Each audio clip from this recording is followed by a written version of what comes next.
જશોદાજી જ્યારે ભગવાન વાછરડાઓ ચરાવવા પહેલી વાર જાય છે, જશોદાજી કીધું કે લાલા, આ વનની અંદર તો તને કાંકરાવો કાંટાવો લાગશે, બેટા લાવ તારા માટે મોજડી બનાવી દઉં, તું એ ધારણ કરીને જા અને પછી વનની અંદર ગાવલડીઓને ચરાવ.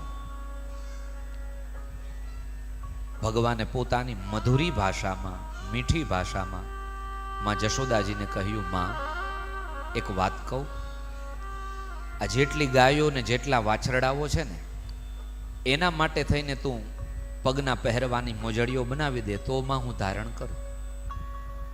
માં એ ગાયો માટે થઈને હું આવ્યો છું, હું ગોવિંદ કહેવાનો છું.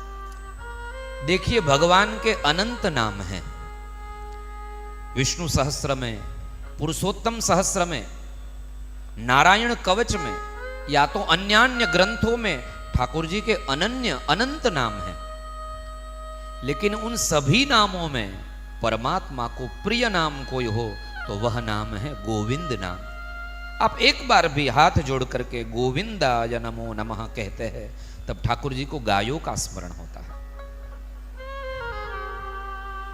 ભગવાને કહ્યું, માં એટલા માટે ઠાકોરજી 11 વર્ષ 52 દિવસ વ્રજમાં રહ્યા ત્યાં સુધી પગમાં ચપ્પલો ધારણ નથી કર્યા.